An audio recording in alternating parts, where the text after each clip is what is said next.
충만하게 하소서. 나 주님만을 섬기리. 헛된 마음 버리고 성령의 연애 영혼 충만하게 하소서. 주님 앞에 내 생명 드리리라. 주님 앞에 내 생명 드리리라. 주님 앞에 내 생명 드리리라. 주님 앞에 내 생명 드리리라. 주님 앞에 내 생명 드리리라. 나 주님만을 섬기리. 헛된 마음 버리고 성령의 연애 영혼 충만하게 하소서. 나 주님만을 섬기리. 나 주님만을 섬기리. 헛된 마음 버리고 성령의 연애 영혼 충만하게 하소서. 주님 앞에 내 생명 드리리라.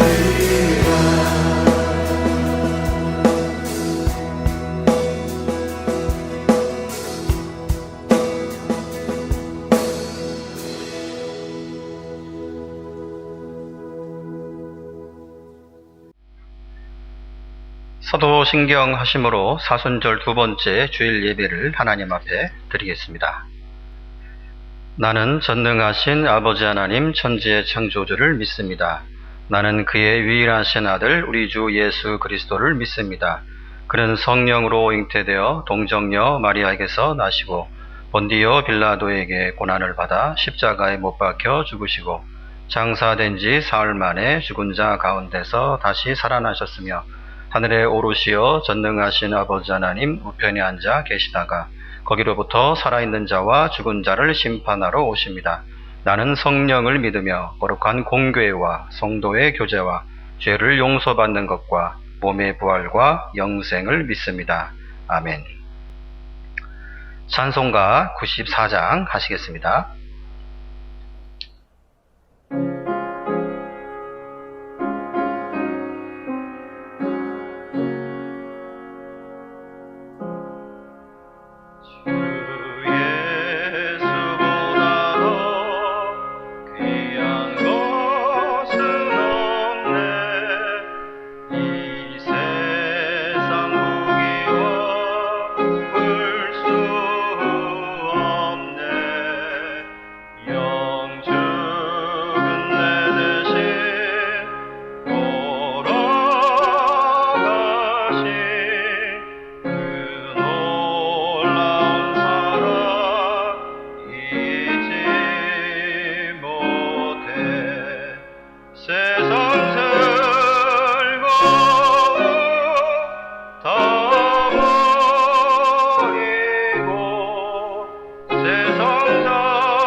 이 시간 다 같이 마음을 모아서 하나님 앞에 기도하도록 하겠습니다. 하나님 아버지 감사합니다. 이러한 함께 모일 수 없는 상황 가운데에서도 정해진 시간과 또 가정 속에서 장소에서 하나님의 부르심을 받아 예배의 자리에 있게 하신 것을 감사합니다. 이러한 상황들 속에서 다시 한번 우리가 함께 모여서 예배하는 그 소중함을 깨닫게 하시는 것 또한 감사합니다. 어떠한 모양 가운데 있다 할지라도 한 명이 있든 두 명이 있든 몇 명이 있든 우리의 예배의 모임 가운데 주께서 함께 하시고 성령의 은혜를 덧입히시사 우리가 온전한 마음으로 은혜에 충만하게 주 앞에 예배하는 시간이 되게 하여 주시옵소서. 혹시 우리 마음속에 하나님을 떠난 죄악이 있다고 하면 용서하여 주시고 우한 폐렴과 메뚜기 떼와 가뭄과 지진과 재난의 그러한 모습들을 통해서 우리의 모습들을 되돌아보게 하시고 우리가 혹시 우리 자신의 죄악과 우리들의 죄악과 또 우리의 이웃들의 죄악을 위해서 회개하고 또 함께 울면서 기도했는지 우리 자신을 또한 되돌아봅니다. 주께서 우리를 불쌍히 여겨주시고 구약시대의 성전문을 닫아버리면 좋겠다라고 하는 그러한 하나님의 마음이 아니고 솔로몬이 성전을 지은 이후에 그 기쁨 속에 기도에 응답하셨던 아버지의 모습을 우리가 대할 수 있도록 주께서 함께하여 주시옵소서. 아무쪼록 우리 성도들과 교회가 진리와 정의와 공평과 양심과 또 하나님께서 말씀하신 그 기독교적인 문명을 이 세상에 추구하고 선포할 수 있도록 주께서 역사하여 주시옵소서. 그래서 하나님 아버지와 예수님과 성령님의 제사장으로서의 삶을 또 선지자적인 그러한 삶을 살아갈 수 있도록 모든 성도들에게 은혜를 덧입혀 주시옵소서. 교회 30주년을 맞이하여서 우리가 많은 일들을 준비하고 있습니다. 그러나 우한 폐렴 때문에 우리가 지금 그러한 일들을 순적하게 진행하지 못하는 가운데 있는데 주께서 은혜를 베풀어 주셔서 앞으로 우리가 주 앞에 올려드리는 이 행사들을 온전하게 드릴 수 있도록 주께서 은혜를 베풀어 주시기를 원하고 소원합니다.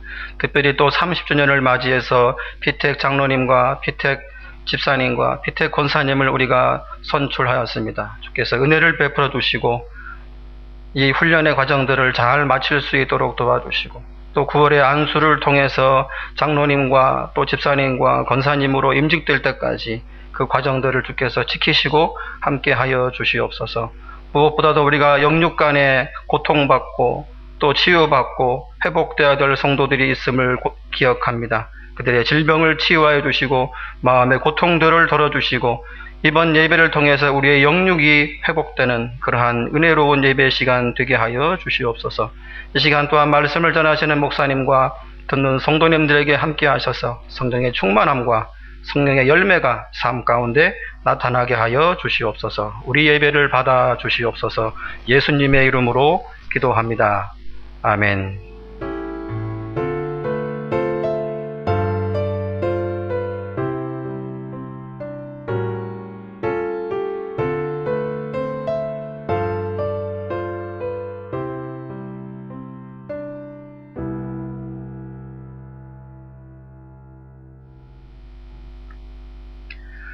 오늘 보실 하나님 말씀은 에베소서 4장 28절 말씀입니다.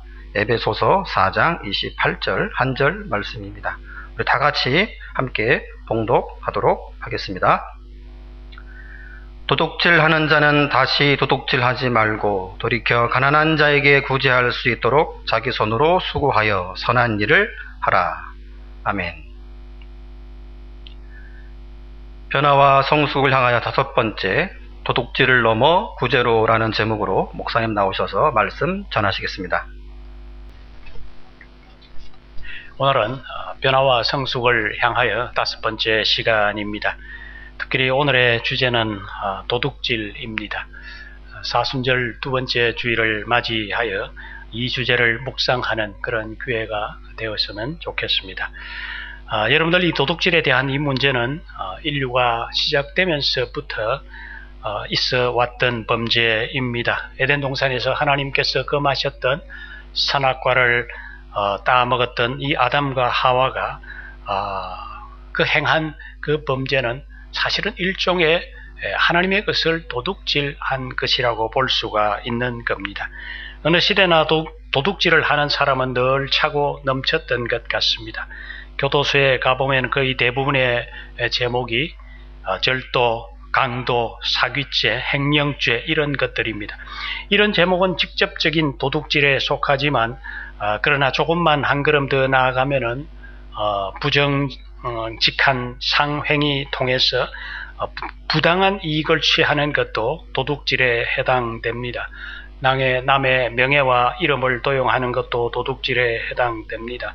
남의 시간과 지적 재산을 빼앗는 것도 도둑이고, 이런 관점에서 생각할 때 수많은 도둑질이 우리의 삶 가운데 관련되어 있는 것을 보게 됩니다. 그래서 이제 이런 유머가 있죠. 서울에게는 짓지를 않는다 하는 이런 말입니다. 그래서 개에게 그 이유를 물었더니 이렇게 대답하더랍니다. 앞집은 부정축제자요, 뒷집은 몰입해요, 옆집은 사기꾼이요, 주인은 투기꾼인데 도대체 누구를 향해서 짓을 한 말이냐 하는 참 이런 웃지 못할 유머가 있습니다. 지난해 금요 기도회 때에 10계명을 가지고 4, 5개월 동안 말씀을 나누었던 적이 있습니다. 10계명의 제8계명이 도둑질하지 말라는 계명입니다. 이 계명은 남의 재산을 소중하게 여기라는 그런 의미입니다. 구약 성경에 나오는 대표적인 이 도둑은 아간이 아닌가 생각합니다. 여호수아 6장에 가서 보면 하나님은 이스라엘 백성들이 여리고성을 점령할 때에 여리고성의 물건은 하나님의 것으로 바칠 물건이니 개인이 취하는 것을 금했습니다. 그런데 유다 지파에 속해 있던 이 아간이 금과 은과 신할산 외투를 탐이 나서 도둑질을 했습니다. 이 사건으로 아간은 아골골짜기에서 돌로 쳐 죽임을 당하는 끔찍한 사건이 그에게 있었던 것을 봅니다. 신약에 와서는 예수님의 제자 가룟 유다가 도둑질을 한 대표적인 사람이라고 볼 수가 있지요. 가룟 유다는 예수님의 제자들 사이에서 돈꾀를 맡았던 그런 사람입니다. 그런데 그가 그들의 돈을 훔쳤다고 했습니다. 결국 나중에는 돈에 홀려서 스승인 예수님을 은 30을 받고 팔게 되어지는 그런 악행을 저지릅니다. 이 사건으로 유다는 너무 괴로워서 결국에는 자살해서 죽는 지경에까지 이르고 맙니다. 여러분들, 도둑질이라는 어떤 것일까요? 저는 도둑질을 크게 구분하면은 세 부분으로 나눌 수 있다고 생각합니다. 첫 번째는 이웃의 것을 훔치는 것이 도둑질입니다. 예를 들면 이웃의 돈이나 물건을 훔치는 것입니다. 이웃의 명예나 이름을 도용하는 이런 것도 도둑질이지요. 공무원이나 직장인들 중에서 때때로 일어나는 횡령과 뇌물도 도둑질에 해당됩니다. 상인이 중량을 속여서 팔거나 또 실제로 사용해야 될 재료를 제대로 넣지 않는 것이거나 줄여서 사용하는 것, 이런 것도 사실은 부당한 이익을 위한 도둑질에 해당된다고 볼 수가 있습니다. 사기, 위조, 폭리, 그 외에 수많은 종류의 도둑질이 우리 사회에 만연되어져 있습니다. 이렇게 도둑질을 하는 자들을 향해서 오늘 말씀은 무엇이라고 말합니까? 28절 마지막 부분에 자기 손으로 수고하라고 그렇게 말씀하고 있습니다. 요행을 바라지 말고 땀 흘려 일하고 일에 정당한 대가를 바라라고 하는 그런 말씀이지요. 시편 128편 1절과 2절에 보면 이런 말씀이 있습니다. 여호와를 경외하며 그의 길을 걷는 자마다 복이 있도다. 네가 네 손이 수고한 대로 먹을 것이라. 네가 복되고 형통하리로다 했습니다. 16세기에 있었던 종교개혁이 인류 사회에 기여했던 것 중에 하나는 직업에 귀천이 없다라고 하는 것입니다. 종교개혁자 칼빈은 모든 직업은 하나님이 주신 소명이라고 가르쳤습니다. 어떤 종류의 일을 하든지 그것이 하나님께서 내게 주신 소명이라고 생각하면서 일하라고 하는 것이요. 루터는 자기 책상 앞에 늘 붙여놓았던 글이 있습니다. 하나님께서 일하시니 나도 일하신다라고 하는 글을 늘 책상 앞에 붙여놓고 부지런히 성경을 번역했던 적이 있습니다. 신구약 구약 성경 전부를 라틴어에서 독일어로 번역을 했던 것이 얼마나 큰 작업이었겠습니까? 그 일을 하면서 그는 늘 하나님이 일을 하시는데 나도 일해야 된다고 하는 그런 의식을 가지고 그 엄청난 번역의 작업을 마쳤던 것입니다. 그리고 나서 그는 인류 역사의 노동의 철학을 바꾸는 명언을 남깁니다. 노동은 신성한 것이라 하는 말입니다.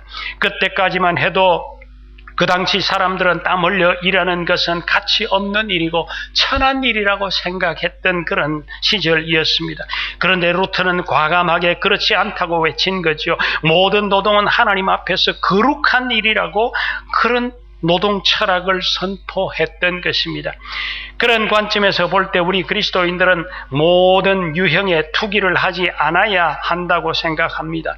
전문가들은 정당한 투자를 통해서 얻은 소득을 잘못된 것이라고 말하지 않습니다. 그릇된 투기가 문제이지요. 왜 그렇습니까? 그릇된 투기는 성공할수록 결국에는 노동 의욕을 상실하게 만들기 때문이라는 것입니다.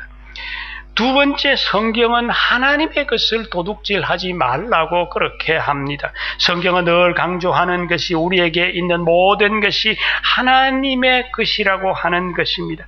왜 그렇습니까? 우리의 몸과 마음과 시간과 진성과 돈, 이 모든 것들을 하나님이 우리에게 주셨기 때문이라는 거죠. 모든 것을 하나님께서 우리에게 주셨기 때문에 그래서 하나님이 필요하다고 요구할 때는 언제든지 우리가 돌려드려야 된다고 하는 그런 의식을 갖고 살아가는 것 대단히 중요한 것입니다. 하나님은 우리의 몸과 마음과 지성을 하나님의 나라를 세워가는데 때때로 사용하시기를 그렇게 원하십니다. 재물도 역시 하나님은 우리에게 되돌려 달라고 하시는 때가 있습니다. 그 중에 가장 구체적으로 되돌려 달라고 하는 것이 처음부터 하나님은 11조를 되돌려 달라고 하셨죠. 돌려주지 않는 것을 도둑질이라고 하셨습니다. 우리가 너무도 잘 아는 말씀 말라기서에 있죠. 하나님은 당시에 이스라엘 백성들이 하나님의 것을 도둑질했다고 했습니다. 말라기 3장 8절에서 하나님이 어찌 사람이 어찌 하나님의 것을 도둑질하겠느냐. 그러나 너희는 나의 것을 도둑질하고도 말하기를 우리가 어떻게 주의 것을 도둑질하였나이까 하는도다. 이는 곧 11조와 봉헌물이라 하였습니다. 하나님은 하나님이 주신 모든 것의 10분의 1을 구별해서 내게 되돌려 달라고 하십니다. 그렇게 하지 않는 것을 하나님은 도둑질이라고 질책하셨던 것입니다. 하나님은 우리에게 주신 시간도 되돌려 달라고 하죠. 우리가 예배하는 시간은 하나님께 되돌려 드리는 그런 시간일 것입니다. 우리가 기도하는 시간, 성경을 읽고 전도하는 시간, 섬기는 시간, 이 모든 시간들은 하나님께 우리의 시간을 되돌려 드리는 것이라고 생각합니다. 이런 시간이 없는 것은 하나님의 시간을 도둑질하는 것과 같은 그런 개념으로 우리가 생각해 볼 수 있는 것입니다. 세 번째, 여러분들, 이 도둑질은 자기 자신의 것을 훔치는 도둑질이 있습니다. 저는 자기 자신의 것을 도둑질하는 것의 대표적인 것은 탐욕, 인색함, 낭비, 게으름 이런 것이라고 생각합니다. 탐욕이라고 하는 것이 무엇입니까? 과도하게 욕심을 부리는 것이 탐욕이라고 하시오. 탐욕은 우리에게 행복을 가져다 주지 못합니다. 때로 우리에게 화를 불러 일으키기도 합니다. 미국에서 그에게 복권 당첨자들의 이 당첨 그 이후의 인생을 추적해서 연구했던 적이 있었습니다. 결론은 복권 당첨으로 행복해진 사람은 거의 없었다고 하는 것이옵니다. 그래서 한때 미국에서 이런 유모가 떠돌아다녔던 적이 있습니다. 어떤 부인이 300만 불의 복권에 당첨되었다는 연락을 받았습니다. 그런데 고민이 되어졌습니다. 자기의 남편이 심장병을 앓고 있는데 이 사실을 남편에게 알리면 남편이 심장병으로 쓰러져 죽을 수도 있겠다 하는 생각을 했습니다. 그래서 정신과 의사에게 상담을 했습니다. 그래서 정신과 의사가 그 남편에게 심장에 충격이 가지 않도록 그렇게 지혜롭게 알려주기로 그렇게 했습니다. 의사가 그 남편과 조심스럽게 이야기를 나누면서 만약에 당신에게 100만 불 복권이 당첨된다면 당신은 어떻게 하시겠습니까? 이렇게 물었습니다. 그랬더니 그 남편이 빙그레 웃으면서 내게 그런 행운이 찾아올 수 있겠습니까? 아니 만약에 당첨이 된다면은 어떻게 하겠느냐 하는 것입니다. 그 남편이 이렇게 얘기를 했답니다. 만약에 내가 그런 복권에 당첨이 된다면은 아내와 함께 세계 여행을 한번 멋지게 하고, 그리고 남는 것이 있으면은 그동안 고생한 아내에게 멋진 자동차를 사주고 싶다고 그렇게 말했답니다. 그래서 그 의사가 그러면은 300만 불의 복권에 당첨이 되었다면 어떻게 하시겠습니까? 이렇게 물었답니다. 그랬더니 그 남편이 웃으면서 반을 뚝 잘라서 당신에게 그것을 주겠습니다. 그랬더니 이 의사가 심장병에 걸려서 죽었답니다. 여러분들, 이처럼 일확천금 순식간에 인생 역전을 노리는 그런 행위를 하는 것을 하나님이 기뻐하시지 않습니다. 하나님은 자기 손으로 수고하여 벌어서 사용하는 것을 하라고 그렇게 하셨습니다. 정당한 방법으로 일하고 일한 만큼 소득을 얻으려고 해야 합니다. 성경은 일하지 않는 자는 먹지도 말라고 했습니다. 노동은 하나님께서 우리에게 주신 아주 거룩한 행위입니다. 그래서 에덴 동산에서도 하나님께서 아담과 하와에게 일할 거리를 주셨습니다. 땅을 정복하라, 모든 새와 생물을 다스리라고 하셨습니다. 모든 동물들의 이름을 짓는 그 일도 하나님께서 아담에게 맡기셨습니다. 공부하는 것도 마찬가지입니다. 공부하지 않고 좋은 성적을 거두겠다고 하는 것은 옳지 않습니다. 일하지 않은 곳에서 무언가 수확을 거둘 수 있다고 생각하는 것, 그건 하나님의 원리에 맞지 않는 것입니다. 하나님이 주신 은사를 잘 사용하지 못하고 낭비하는 것도 사실은 자신의 것을 도둑질하는 것입니다. 하나님이 주신 은사는 잘 개발하고 발전시켜 하나님이 기뻐하시는 그런 모습으로 하나님께 되돌려 드려야 하는 것입니다. 여러분들, 10계명 제 8계명에는 하나님은 단순히 도둑질하지 말라고 하셨습니다. 그러나 오늘 말씀에는 거기에서 한 걸음 더 지금 나아가고 있는 말씀을 봅니다. 우리 그리스도인들이 해야 될 것이 무엇인가 하는 것을 분명히 가르쳐주고 있습니다. 28절에 보면은 도둑질하는 자는 다시 도둑질하지 말고 돌이켜 가난한 자에게 구제해야 한다고 그렇게 하고 있습니다. 여러분들, 이것은 기독교의 노동윤리를 가르쳐주고 있는 말씀입니다. 우리가 노동을 하는 목적이 내가 부를 축적해서 나만 잘 먹고 누리는 그런 삶을 사는 것이 목적이 아니라는 것을 분명히 말하고 있습니다. 오늘 말씀에서는 노동해서 얻은 소득으로 어려운 자들을 구제하는 것은 선한 일이라고 그렇게 하고 있습니다. 왜 우리가 부지런하게 일해야 한다고 합니까? 오늘 말씀은 가난한 자를 구제할 수 있도록 수고하고 일해야 한다고 합니다. 가난한 자를 구제할 만큼 넉넉한 자가 될 수 있기 위해서 부지런히 우리가 일해야 된다고 하는 것입니다. 그러면 여러분들, 왜 우리가 구제해야 할까요? 지상왕국을 건설하고 향락을 즐기기 위해서 아니지요. 그게 믿는 자와 믿지 않는 사람과의 가치관의 차이입니다. 우리는 돈을 버는 목적이 가난한 자를 구제할 수 있기 위해서 돈을 번다고 하는 목적이 분명히 있는 자여야 된다는 것입니다. 한마디로 남을 위해서 돈을 번다는 것입니다. 돈 벌어서 남 좋은 일을 하는 것이 그리스도인의 삶의 철학이라는 것입니다. 이런 삶의 철학이 우리들 가운데 있어야 된다는 것입니다. 잠언 11장 24절과 25절에 보면 이런 말씀이 있습니다.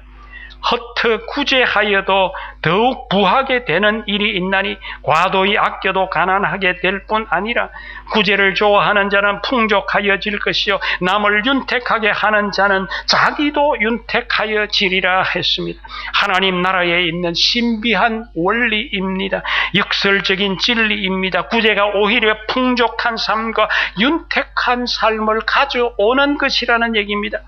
예수님도 마태복음 6장 34절에서 33절에서 뭐라고 했습니까? 그런즉 너희는 먼저 그의 나라와 그의 의를 구하라고 했습니다. 그리하면 이 모든 것을 너희에게 더해 주시리라고 그렇게 말씀했습니다.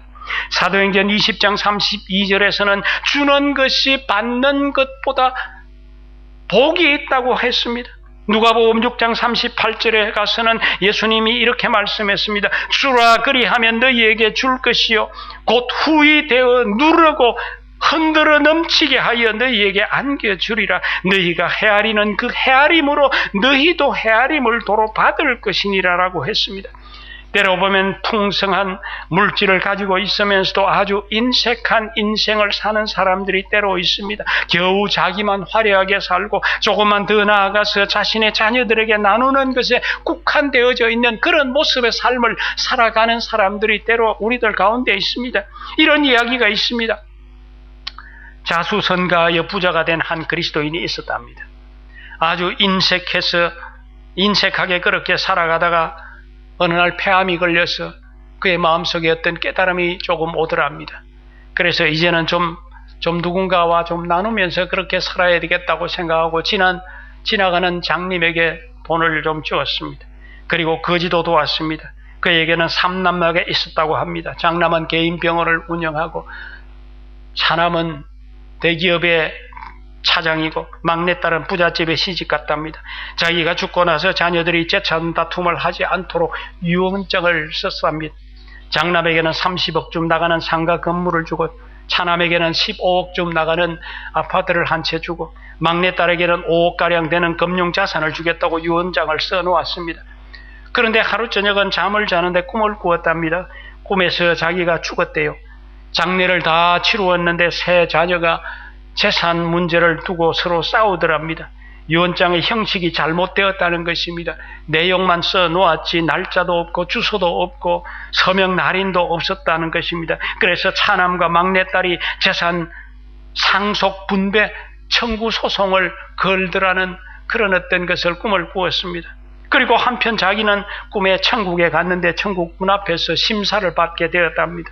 천사가 직업을 묻기에 의류 제조 회사를 경영하고 있다고 대답을 했습니다. 천사가 묻더랍니다. 어째서 당신은 자신이 천국에 들어가야 된다고 생각합니까? 그래서 그가 말했답니다. 나는 장님에게 100원을 준 일이 있고 거지에게 100원을 준 일이 있습니다. 천사가 옆에 있는 기록 담당자에게 물었답니다. 기록에 있는가? 기록 담당자가 열심히 책을 찾아보니까 확인이 되더랍니다. 예, 확인되었습니다. 그 밖에는 없는가? 없습니다. 천사가 얘기를 했습니다. 이자를 어떻게 하면 좋겠는가? 그 기록 담당자가 이렇게 조언을 하더랍니다. 200원 돌려주고 지옥으로 보내면 좋겠습니다. 여러분들 비록 꿈이지만 이 그리스도인은 크게 깨달고 그 이후에 그의 삶이 달라졌다는 그런 얘기가 있습니다.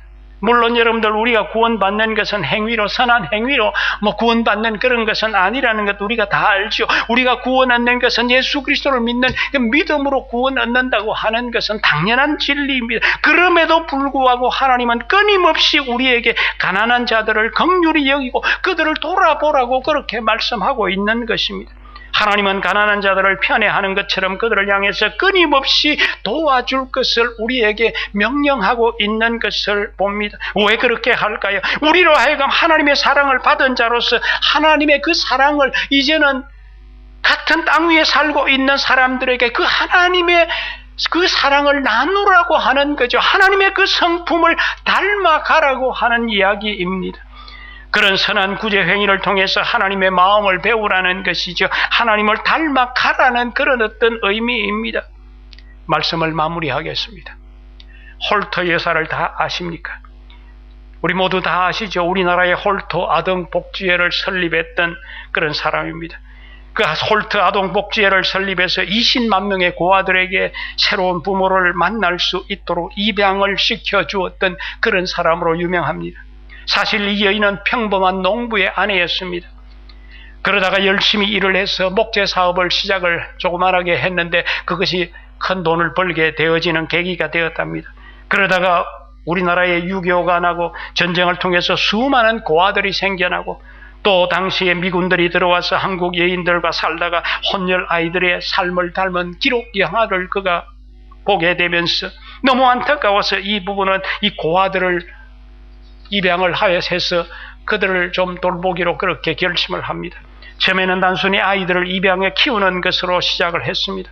8명의 전쟁 고아들을 입양해 키우다가 1956년에 아예 한국으로 건너왔습니다. 서울에서 고아들을 입양해 보내는 일을 시작을 했습니다.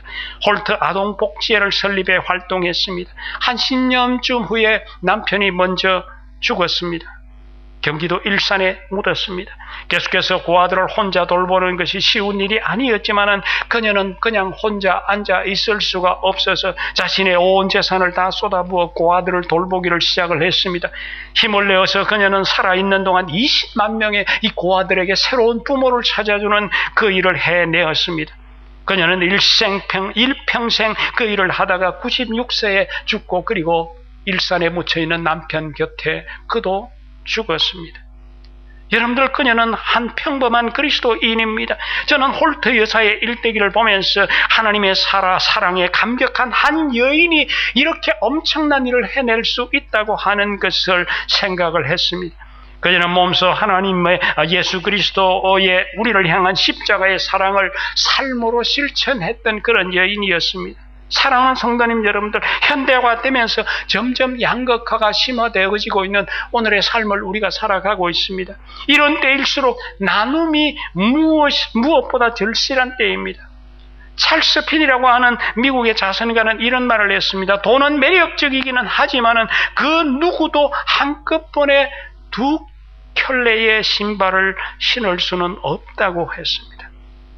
오늘 말씀을 다 함께 우리가 이 말씀을 읽으면서 오늘 말씀을 마무리하겠습니다.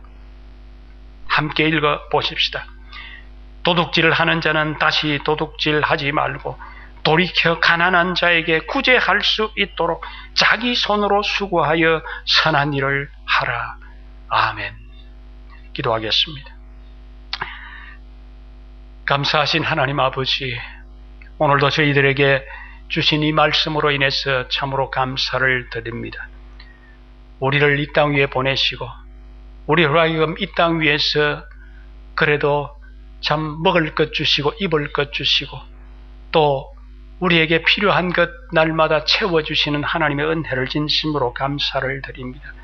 우리에게 이렇게 주신 것은 우리만 누리라고 주신 것이 아니라 진정으로 우리의 주변에 어렵고 힘든 자들을 돌아보고 또 그들을 향해서 먹을 것을 나누어 주기를 기대하시는 그 하나님의 사랑을 우리도 나누기를 기뻐하시는, 그래서 하나님의 성품을 닮아가고 하나님의 그 사랑을 우리의 삶 가운데 실천하기를 기대하시는 그 하나님의 마음을 오늘도 말씀 속에서 읽어볼 수 있게 해 주셨습니다. 하나님이 우리의 삶 가운데 정말 진정으로 나눔이 있는 그런 모습으로 살아갈 수 있게 해 주시옵소서. 그 나눔을 통해서 진정한 행복이 무엇인지, 진정한 삶의 의미가 무엇인지를 알아가는 그런 삶을 우리가 살 수 있게 해 주시옵소서. 무엇보다도 이 땅 위에서 땀 흘려 일하는 것의 기쁨이 무엇인지, 그 속에서 참된 행복을 찾으며 그 속에서 진정한 하나님의 뜻을 발견해가는 그런 모습으로 우리가 살게 해 주시옵소서. 예수님 이름으로 기도합니다. 아멘. 이 시간 우리 함께 찬송 436장을 다 함께 찬송하겠습니다.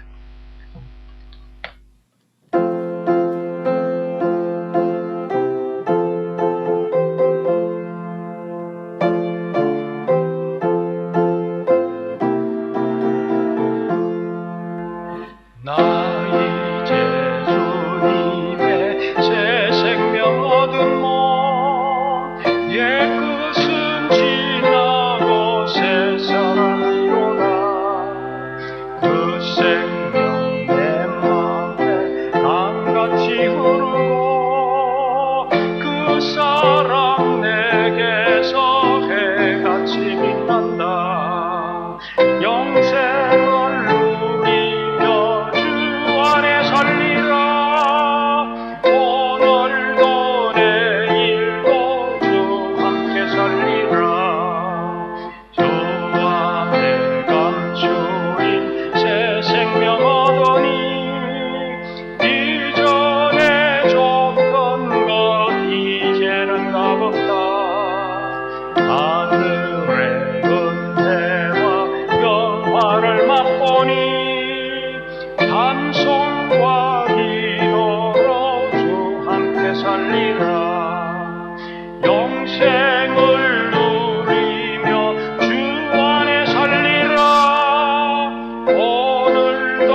생명 얻은 자 영생을 누리니 주님을 모신 망세 하늘이보다 영생을 누리며 주 안에 살리라 오늘도 내일도 주 함께 살리라 주 따라가는 길 험하고 멀어도 찬송을 부르며 뒤따라가리라 나중을 모시고 영원히 살리라 날마다 섬기며 주 함께 살리라 영생을 누리며 주 안에 살리라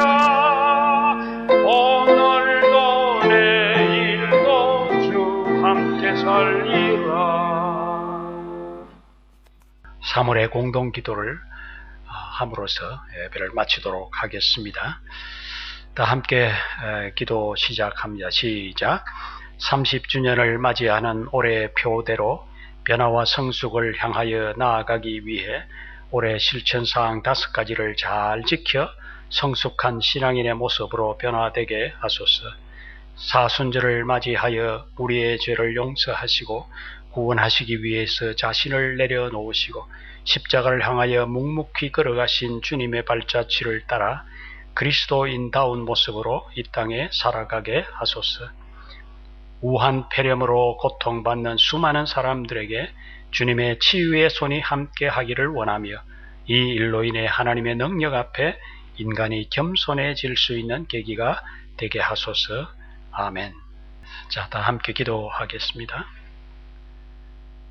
우리를 구원하신 예수 그리스도의 은혜와 하나님 아버지의 사랑과 성령의 교통하심이 오늘도 우리가 함께 모여서 예배하지는 못했지만은 각 처소에서 마음을 다해 예배하는 우리 모든 성도들과 그 가정과 삶의 기업과 그 자녀들의 앞날 위에 지금부터 영원토록 함께 계실지어다. 아멘.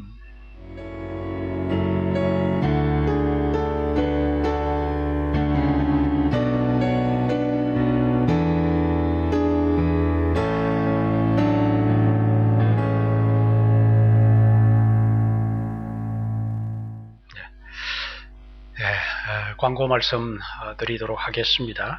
오늘 함께 우리가 다 함께 모여서 예배하지는 못하고 또 각 가정에서 처소에서 이렇게 예배를 하게 되어졌습니다. 함께 예배할 수 있는 시간이 속히 우리 가운데 오도록 다 함께 좀 기도했으면 좋겠습니다. 언제부터 함께 모여서 예배를 할지에 대해서는 상황을 보고 각 선교회와 각 구역별로 연락을 하도록 그렇게 하겠습니다. 별다른 연락이 없으면은 당분간 우리 주일 예배와 금요 기도회 이렇게 영상으로 계속해서 하는 것으로 여러분들이 이해를 해 주시기를 바랍니다. 각 가정에 하나님의 은혜가 풍성한 그런 축복이 있기를 주의 이름으로 축원합니다. 감사합니다. 이상으로 주일 예배를 마치도록 하겠습니다.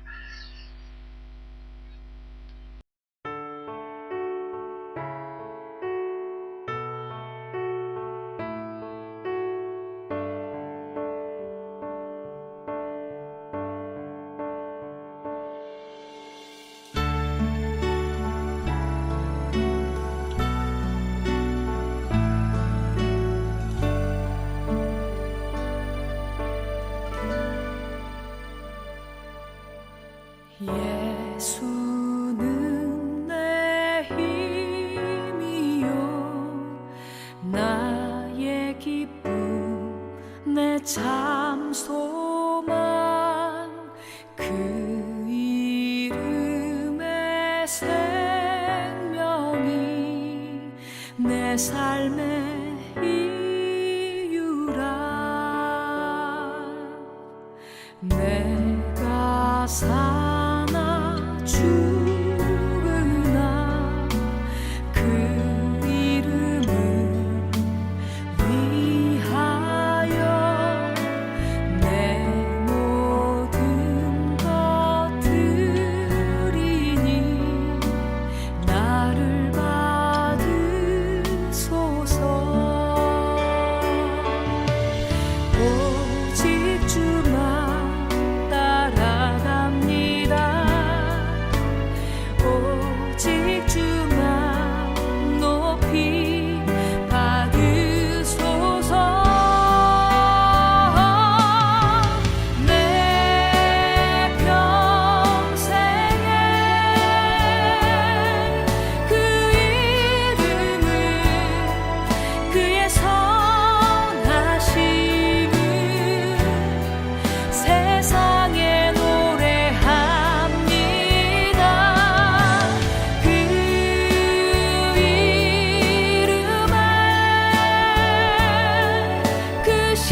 기쁨 내 참 소망